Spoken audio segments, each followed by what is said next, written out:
review episodes very often because of a multitude of reasons, but having imported the PS3 version of Earth Defense Force 2025, I believe I can safely say, get hyped for this game. Pre-order it, it's gonna be awesome. Heck, it is awesome, I've played it. Ignore all the reviewers because I could almost guarantee this thing is going to get terrible reviews. Now, the game actually runs a lot better on 360, I hear, and we'll get into that more in a minute, but I have the PlayStation 3 version, so please excuse the slightly worse graphics and more slowdown. But some of you are probably wondering, what is Earth Defense Force? Well, in a way, it's sort of a spin-off of a spin-off. See, the company Sandlot had made a remote-controlled giant robot fighting game called Remote Control Dandy back on the PS1 and PS2.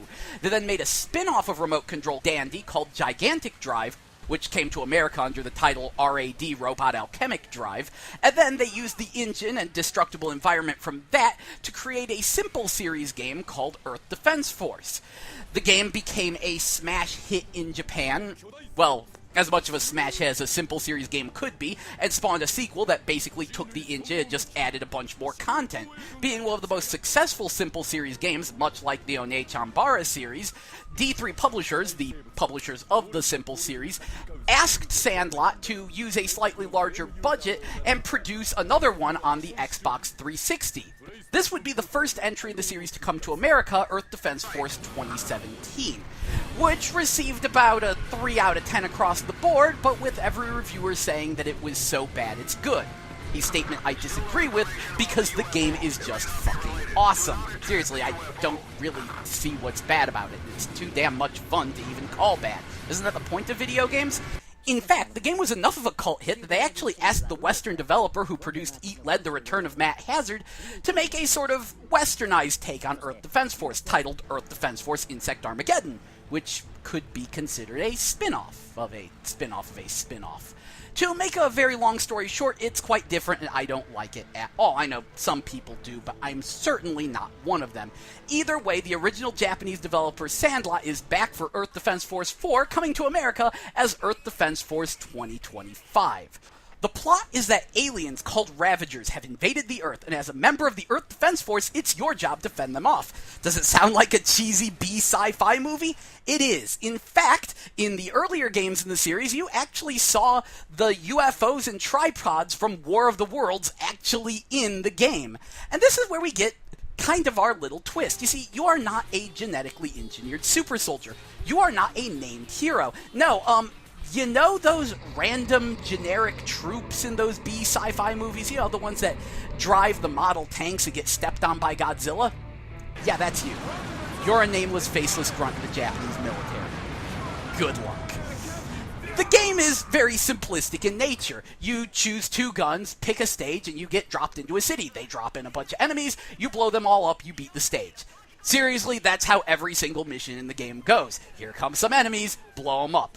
It's very simplistic in nature, as you would expect, as it was originally part of the Simple series. So, where's the charm come from? What's so endearing about this that makes this so special? Well, for one thing, it's the sense of scale. The enemies are huge and often come in large swarms. The city itself is also very big and completely destructible, and what's more, the enemies aren't really scripted. I mean, the way they enter the stage is scripted, and there's a few scripted bits here and there, but generally speaking, it's all just the AI reacting to what's going on. You put all this together, and it really feels like a set-piece scene in an action movie, but the twist is, it's not some scripted cutscene event. It's something unique to your specific playthrough.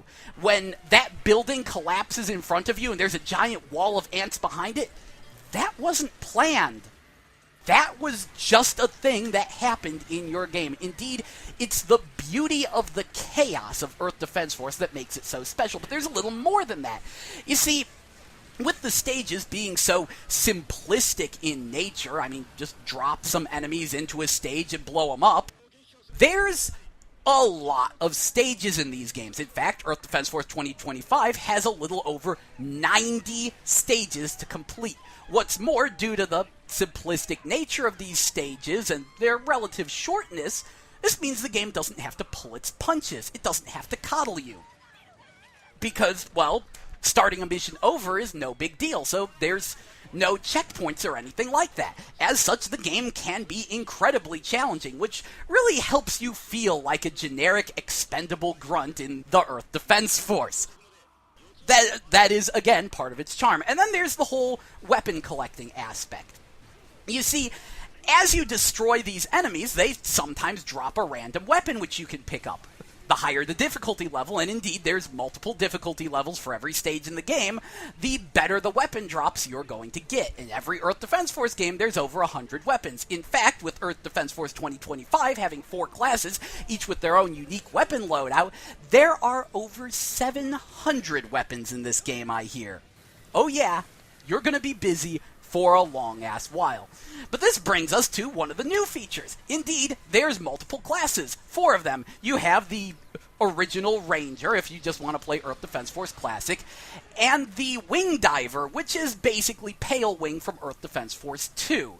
That being a female jetpack-wielding soldier who uses energy weapons. Her big twist is the fact that her weapons basically don't have a reload time, because instead of reloading, they drain the energy that she uses to fly, which gradually recharges over time, but with the sheer amount of chaos going on, you really have to balance your mobility and your weapon fire.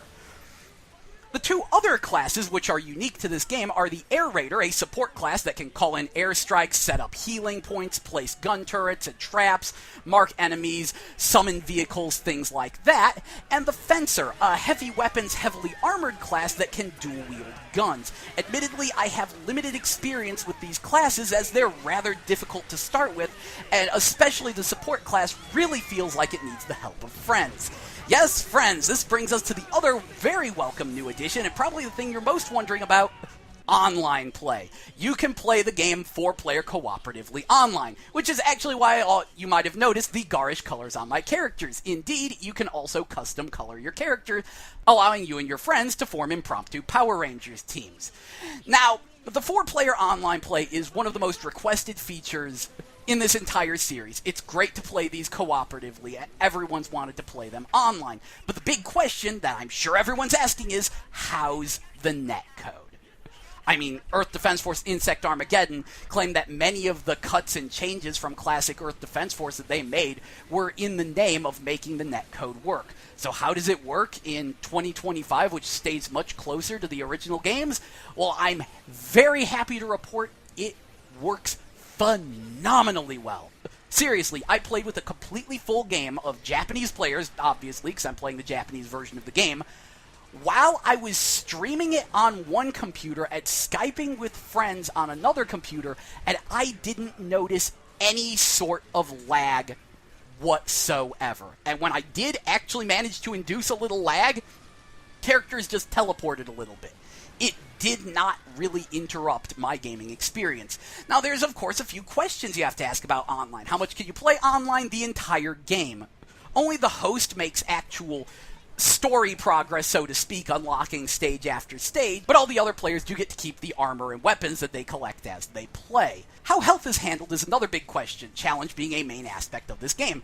Well, you can revive teammates, but when you do, it drains half of your health and gives it to them. So the more health you have, the more health you can give them, and if they have much less HP than you, then it doesn't drain nearly as much from you to res them. Another interesting twist, though, and something that I highly applaud, is that when you're playing online, you're actually limited in what weapons you can pick, depending on the difficulty level and stage. Basically, you cannot bring overpowered endgame weapons into an easy mode early stage. Yes, you can do that offline just to have fun, but when you're playing online, they don't want anyone twinking, and honestly, I fully applaud this.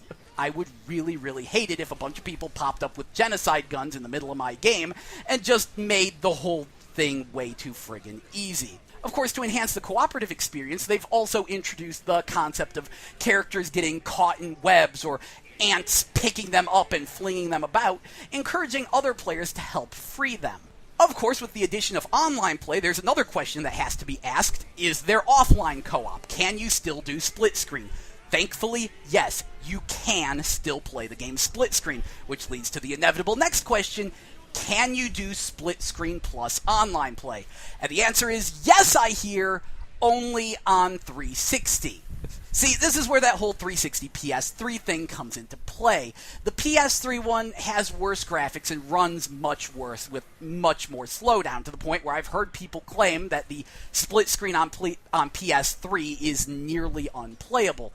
As such, playing with so much slowdown while trying to stay synced online was really out of the question, and as such, you cannot do split-screen co-op plus online on PS3, but you can on 360.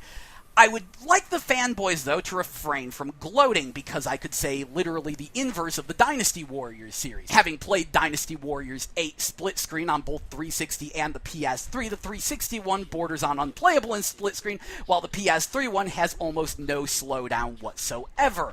It really just depends on what console the game was built on, and 2025 seeming to be built literally off of 2017, which was a 360 exclusive game, runs better on 360. It's just inevitability. Having said that, the game is very playable on PS3, especially after some patches. I hear before I picked up the game it was nearly unplayable, but they've fixed that up. But if you can, yeah, please get the 360 release. It's the superior one in this particular situation. So yes, I very much like the game. I really enjoy it. So why would it get such terrible reviews? Well, you can probably see the reason just from looking at these videos.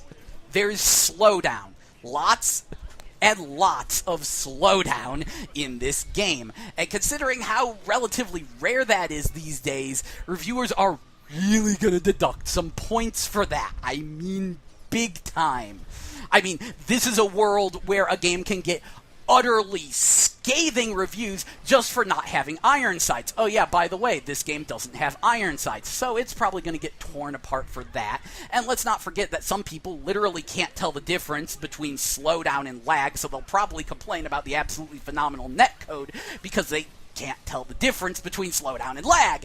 On top of that, yeah, it isn't exactly the prettiest game in the world, and in a time where we're really focusing so damn much on the narrative and story and what games are telling us as we play them, a game whose plot is literally aliens have invaded, blow them up because they're bad, is probably not going to receive any awards, even though it may deserve them. Speaking personally, my only real complaint with this game is the distinct lack of Godzilla. Yes, unfortunately, I have seen no trace of the Valak Dino Mech anywhere in this game, and that is a huge negative to me. I'm glad that the tripods are back, because that's my other favorite enemy, but the fact that I don't get to take on Godzilla on foot with a rocket launcher is a real downer. And considering the game's been out for quite a few months in Japan, I have a strange feeling we won't be seeing him as DLC, though I have my fingers crossed. I really liked fighting Valak. Even without Valak, though, the game adds new enemies, new environments, tons of new weapons, new classes, and oh yeah, online play. And it's just a great fucking game to play. It's loaded with content, it's a great cooperative experience, and it's kind of unique. I mean, really, what other game lets you go into a fully destructible city and take on swarms of giant ants? Really, no other game. Earth Defense Force is unique in that respect, and thus I highly recommend Earth Defense Force 2025. Now, this is a preview and not a full review. I'd like to get my hands on the 360 one, which is the one I plan on picking up domestically. But as of right now, yeah, I'd probably give the game a 4 out of 5. It's got its flaws, it's got its slowdown, but it's damn good stuff. Anyway, this is Gel, and you've been GameBabbled. See ya.